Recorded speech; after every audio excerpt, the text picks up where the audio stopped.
Bueno, continuamos entonces. Vamos a empezar a ver ahora propiamente los sucesos entre 1809 y 1810 y la Semana de Mayo. En estos 40 minutos, entonces, comenzamos con lo que empieza a suceder a partir de 1809. Bien, como ustedes saben, después de la segunda invasión inglesa, el virrey Sobremonte es deportado, digamos, para que se le realice el juicio en España, y los criollos de Buenos Aires deciden nombrar virrey interino a don Santiago de Liniers, que había sido el héroe de la defensa de Buenos Aires tanto en la primera como en la segunda invasión inglesa. A raíz de eso, entonces, Liniers empieza a ser el virrey del Río de la Plata. Eso es muy importante también porque demuestra de alguna manera que realmente el pueblo hispanoamericano no era un pueblo oprimido por el poder español, sino que incluso se atreve a tomar decisiones que le corresponden al rey o al que haga las veces de rey, como es esta, por ejemplo, la de ordenar un juicio a un virrey y poner un virrey nuevo. Ustedes saben que, como estudiamos en la primera parte del año, el virrey era puesto directamente por el rey y representaba al rey, era el rey en estas tierras. Por eso, el hecho de que los criollos hayan nombrado un nuevo virrey es muy importante y demuestra que de alguna manera no se sienten oprimidos por España, incluso hasta saben que sus decisiones van a ser respetadas, ¿no? Entonces, Liniers es el virrey cuando estamos después de las invasiones inglesas, ¿no? 1807, 1808 y 1809, Liniers es el virrey del Río de la Plata. Pero resulta que, claro, no se resuelve la situación, Liniers sigue siendo el virrey interino, ¿no? Y a raíz de todos los sucesos que se dan en España a partir de 1808, ¿sí? Que es el apresamiento del rey, la conformación el apresamiento también de Francisco de Paula y del infante don Antonio, que eran los dos que podían sucederle en el cargo, la disolución del Consejo de Regencia, de ese primer Consejo de Regencia, la creación de las juntas, la creación de la Junta Central, la disolución de la Junta Central de Sevilla. Hasta ahí, entonces, todos esos sucesos hacen que no se tome, digamos, en cuenta de alguna manera lo que había sucedido en el Río de la Plata y por lo tanto, o sea, no se le pueda prestar la atención que le correspondía. Mientras tanto, Liniers sigue siendo el virrey, ¿no? Y es respetado como la autoridad del Río de la Plata. Pero resulta que a raíz de los sucesos que tienen lugar en España con la invasión de Napoleón Bonaparte, algunos españoles que vivían en el Río de la Plata, ¿no? Españoles nacidos en España, porque todos éramos españoles en ese momento, españoles nacidos en España o españoles nacidos en América, ¿no? en los territorios que España tenía en América, ¿no? Algunos españoles nacidos en la metrópolis comienzan a desconfiar de Liniers por el hecho de que Liniers era, como todos sabemos, era francés,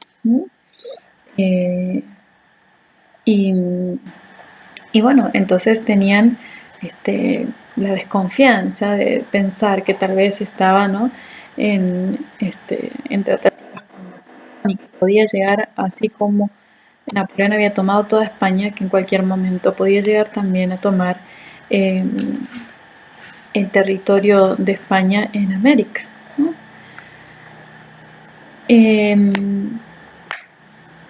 A raíz de eso, entonces, algunos españoles, entre ellos el líder que va a ser de ese grupo que va a conspirar contra Liniers, que es Martín de Álzaga, justamente, ¿no? Que había sido su compañero en la defensa de la ciudad de Buenos Aires.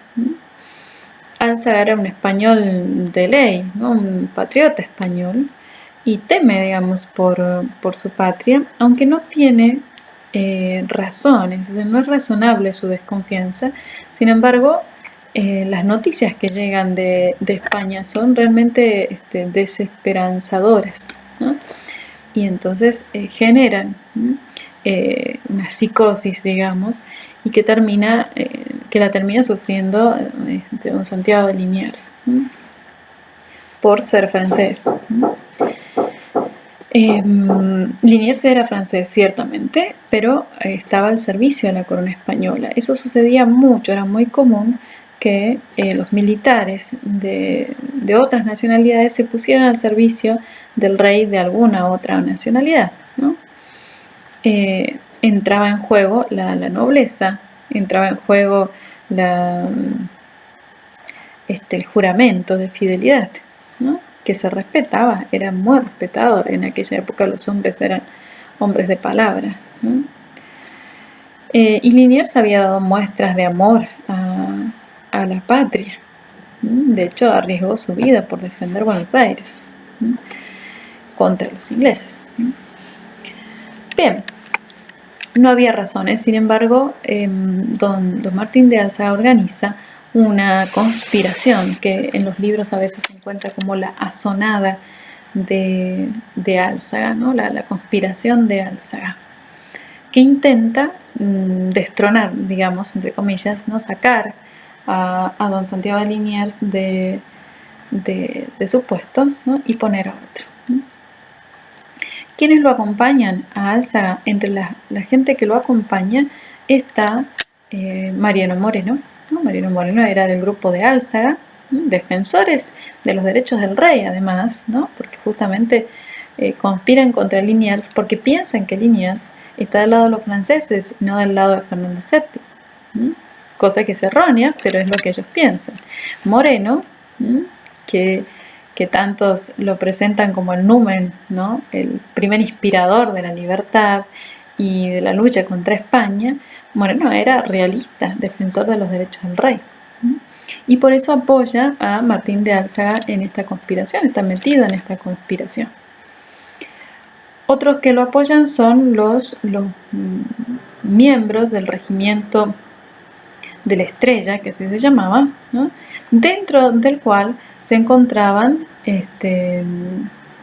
French y Beruti, ¿no? Domingo French, y Beruti, que eran militares, no eran civiles, y que son una parte, digamos, de un regimiento que se pone a favor de Álzaga. Todos estos van a intentar hacer una especie de golpe de Estado el 1 de enero de 1809, y le exigen a don Santiago de Liniers que, a raíz de todos los sucesos que están pasando en España, dimita, digamos, renuncie a su cargo. En ese momento, el que va a intervenir, Liniers está dispuesto a hacerlo, ¿no? Él no tiene interés de permanecer en el cargo, ¿no? Y para demostrar su buena voluntad y que realmente no tiene nada que esconder, ¿no? Está dispuesto a renunciar a su cargo. Pero en ese momento interviene don Cornelio Saavedra, ¿no? Que es el jefe, ¿no? del regimiento de patricios, ¿no? Que es uno de los regimientos más fuertes de Buenos Aires, ¿no? Y lo mantiene, controla el levantamiento del regimiento de la Estrella y le dice a don Liniers que no es momento de permitir, digamos, que esa conspiración lograra sus objetivos, ¿no? Y que la autoridad instituida en ese momento era él. Entonces que él está dispuesto a sostenerlo con la fuerza del regimiento de Patricio. Fíjense ustedes el protagonismo que tienen los militares en todos estos sucesos y la poca participación popular que hay en esto. Hay civiles, sí hay civiles, pero son civiles cualificados, es decir, civiles que son comerciantes, ¿no? Gente de la élite, digamos, civiles que son abogados, civiles que tienen cargos muy importantes dentro de la sociedad. No es la masa popular común y corriente. Bien, entonces esa primera conspiración es disuelta gracias al regimiento de patricios, que es el que sostiene a Liniers en su cargo. 1809, 1 de enero. A raíz de eso, Martín de Álzaga es tomado preso y es enviado, es exiliado de la ciudad de Buenos Aires. Y se disuelve, que es otra de las medidas que se toma como para castigar esa conspiración, se disuelve el regimiento de la Estrella. Por eso los militares que pertenecían al regimiento de la Estrella se reducen al estado civil. Por eso French y Beruti no eran militares el 25 de mayo de 1810, porque habían sido reducidos al estado civil el año anterior, ¿no? Hacía 6 meses, digamos, un poco más, y por eso no eran militares, pero eran militares de alma, digamos, ¿no? A la fuerza dejaron de ser militares.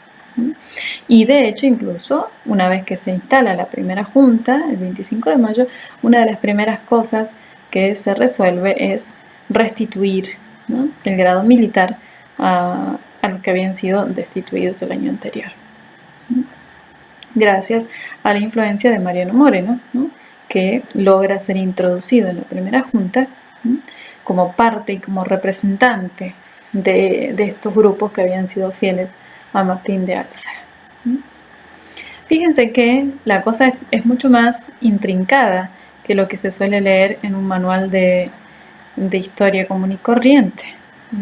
Y es muy importante que ustedes, que van a ser maestros, conozcan estas internas, más allá de que uno no se las va a enseñar a los niños, pero sí uno tiene que tener muy claro esto para poder la bajada, digamos, la transposición didáctica que uno haga del tema, refleje la realidad, ¿sí?, que sea real, simple, muy sencilla, pero que refleje lo que realmente pasaba. Bien, entonces eso fue la conspiración de 1809.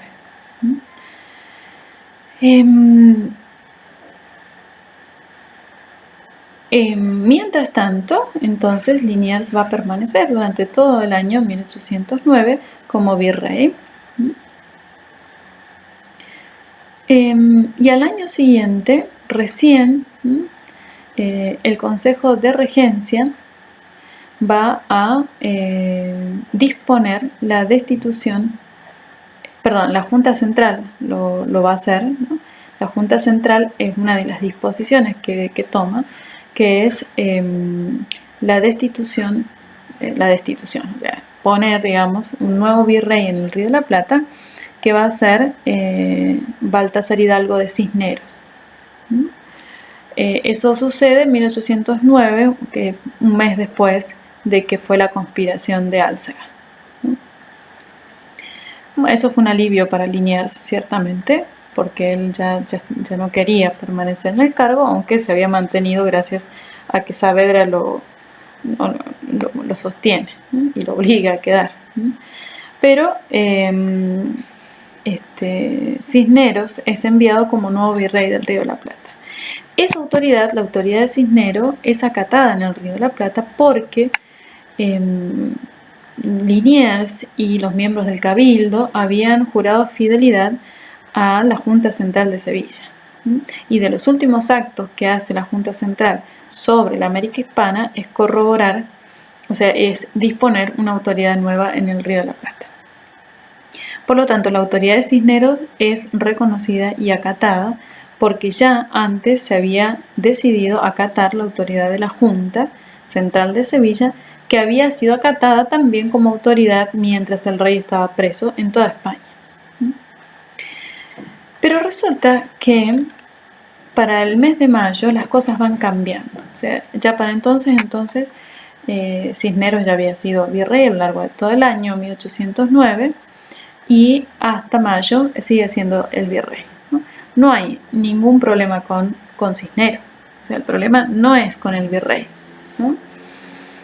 ¿Qué es lo que sucede? Sucede que por ese entonces es cuando ocurre que los franceses toman Sevilla, la Junta Central se disuelve y por lo tanto esa autoridad que había sido reconocida por los criollos del Río de la Plata desaparece, ¿no?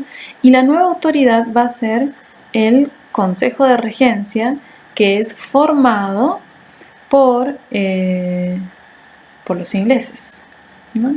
Por el duque de Wellesley y sus hermanos ¿no? y todas las delegados de los ingleses, del rey inglés, ¿no? En España. Por lo tanto es un gobierno títere, ¿no? Es ahí cuando los criollos empiezan a pensar, ¿no? y dicen, ese consejo nosotros no lo acatamos, porque hace 2 años, 3 años estuvimos peleando contra los ingleses, no nos vamos a dejar gobernar ahora por un gobierno que es títere de los ingleses. Evidentemente no había representatividad, ¿no? Incluso no había españoles americanos que representaran a estas tierras en ese consejo. Por lo tanto, al no haber representatividad, entonces tampoco había obligación de acatar esa autoridad. Entonces, en el Río de la Plata, ni en ninguna de las grandes ciudades de Hispanoamérica, exceptuando Perú, se acepta la autoridad del Consejo de Regencia, que es armado, digamos, en 1810 en España. A raíz de eso es que los españoles americanos, comienzan a ser tratados por ese Consejo de Regencia, ¿no? títere de los ingleses, comienza a tratar a los españoles americanos, como rebeldes. ¿Por qué? Porque no acatan la autoridad de ese Consejo de Regencia y por eso empiezan a mandar a las tropas, ¿sí? a pelear contra los criollos que no acataban la autoridad del Consejo de Regencia.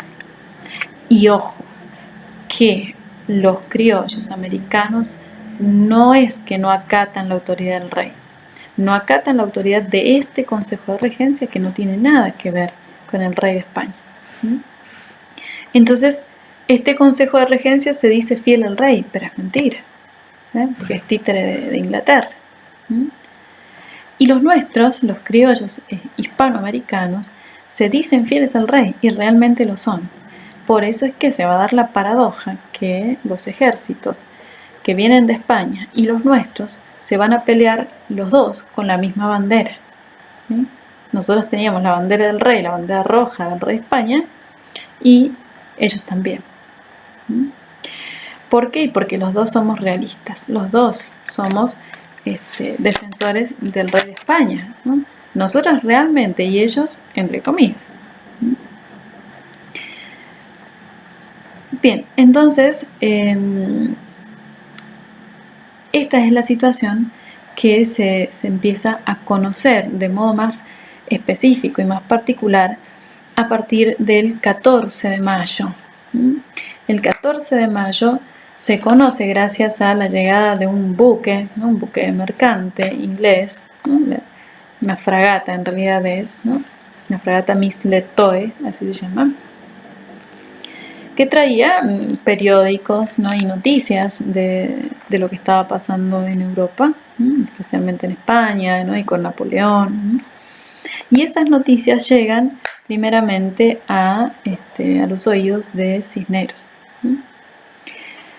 Cisneros trata de no levantar demasiado, de no hacer demasiado escándalo para conservar, por decir así, la la paz, ¿no? Para que no se hiciera demasiado revuelo, ¿no? Y no se comenzaran, bueno, a correr las noticias y a generar pánico. Entonces Cisneros guarda esas noticias y las da a conocer recién 4 días después, el 18 de mayo. Por eso, el 18 de mayo comienza lo que nosotros conocemos la Semana de Mayo. Ese 18 de mayo, Cisneros escribe como una especie de notificación al pueblo de Buenos Aires, donde da a conocer que la Junta Central de Sevilla ya no existe, que prácticamente toda España ha sido tomada. Ellos dicen la Sierra Nevada ha sido tomada, dice el documento, que se puede leer y está en el material que tenemos en la biblioteca, que tiene Ruth, donde aparecen las fuentes. Ustedes lo tienen que leer para el examen final. No nos vamos a detener nosotros en esto por escasez de tiempo, pero esas fuentes las tienen que leer. Y está ese primer comunicado que larga Cisneros, ¿no? Donde cuenta lo que ha pasado y le pide al pueblo de Buenos Aires que se conserve en paz, y que las autoridades van a ir viendo, ¿no? qué cosas habría qué decisiones ir tomando. Y en esa misma, ¿no? ese mismo esquela, digamos, el mismo escrito, pide, renueva su fidelidad al rey, ¿no? al rey de España, y le pide al pueblo que se mantenga siempre fiel a su rey, ¿no? Habla muy mal de Francia también, ¿no? Eso para que ustedes vean la imagen que tienen los franceses ante los criollos hispanoamericanos, ¿no? No nos cae simpático, por eso hay un cierto rechazo contra todo lo que sea francés, ¿no? Eso fue el 18 de mayo. Cuando eso se da a conocer, los líderes, digamos, de los grupos de ciudadanos que estaban más enterados, ¿no? los ciudadanos principales de la ciudad de Buenos Aires, comienzan a charlar el tema, ¿no? Se reúnen y empiezan a ver qué hay que hacer, porque la situación es una situación difícil, por más que Cisneros quiera apaciguar los ánimos, ¿no? Había cosas que había que decidir, ¿no? Es ese momento en el cual Castelli, Juan José Castelli, que va a ser después miembro de la primera junta, él era abogado, y era como uno de los personajes más ilustres, digamos, del grupo de abogados que había en Buenos Aires. Él, Castelli, va a buscar, ¿no? En la noche del 18, va a buscar a Cornelio Saavedra, que es el jefe del regimiento de patricios, el líder del regimiento más importante de Buenos Aires. Lo va a buscar y le dice, mire, esto es lo que está pasando. Justamente Saavedra no estaba en la ciudad, estaba en el campo, ¿no? en un campo que tenía a las afueras de la ciudad de Buenos Aires, y ahí lo van a buscar, le cuentan lo que ha pasado, y ahí dicen que ahí es cuando Saavedra responde esa famosa frase que se le atribuye, ahora les digo que las brevas no solo están maduras, sino que no hay que dejar pasar ni un segundo más, ¿no? Porque cuando había sido la revolución de 1809, la del 1 de enero de 1809, esa famosa conspiración, Saavedra había dicho, las brevas no están maduras, no es momento todavía para instalar un gobierno autónomo propio. Y había sostenido la autoridad del momento, que era Liniers. Ahora, ¿no? Casi un año después, Saavedra responde, ahora les digo que no solo que las brevas ya están maduras, sino que no hay que dejar pasar ni un segundo más, ¿no? Para tomar esta decisión. Por eso es que es Saavedra y Castelli, Juan José Castelli, ¿no? los dos representantes más fuertes de los militares y de los abogados, los que van a ir a ver al virrey Liniers. En esto hay que corregir el cursillo de Pierotti, porque en la página 91 Pierotti dice, que yo creo que es un error de tipeado, dice la preparación de los acontecimientos se hallaba en manos de un pequeñísimo grupo de sacerdotes, de civiles, encabezados por Belgrano y Moreno, ¿no? Y el ejército comandado por Saavedra. Acá hay que corregir, Belgrano sí estaba involucrado, Moreno está involucrado de reojo, digamos, y no precisamente con estos grupos. Moreno había sido del grupo de Álzaga, y entonces estaba más relacionado con el grupo de los comerciantes, aunque él era abogado. Y por eso es que él de entrada en la primera junta no va a tener un papel preponderante. Sus compañeros de grupo logran introducir la figura de Moreno como secretario, pero no tiene una autoridad fuerte, no es ni presidente ni es vocal. Y Moreno era muy temeroso en estas cosas. Él tenía mucho temor de ser considerado como rebelde contra el rey, ¿no? Porque la rebeldía contra el rey se pagaba con la vida, ¿no? Pena de muerte a la rebeldía, ¿no? Como muchos murieron así, ¿no? por ser considerados rebeldes contra el rey, ¿no? Si te agarraban, te fusilaban directamente, ¿no? Moreno tenía mucho temor a eso, por eso procuró no aparecer en ninguna de estas manifestaciones. De hecho, él no estuvo en las elecciones del Cabildo Abierto. Él no estuvo, en el Cabildo Abierto no estuvo en el 24 y el 25, desapareció. De hecho, fue nombrado por la primera junta y él no sabía que había sido nombrado. Estaba en su casa, no había participado de esos últimos sucesos. Por eso es tan mal decir que Mariano Moreno fue el numen, ¿no?, de los sucesos de mayo, porque no es verdad. El principal protagonista de los sucesos de mayo es Cornelio Saavedra, y si hubiera que agregar a otro, diríamos que es Castelli, ¿no?, el líder de la parte de los abogados.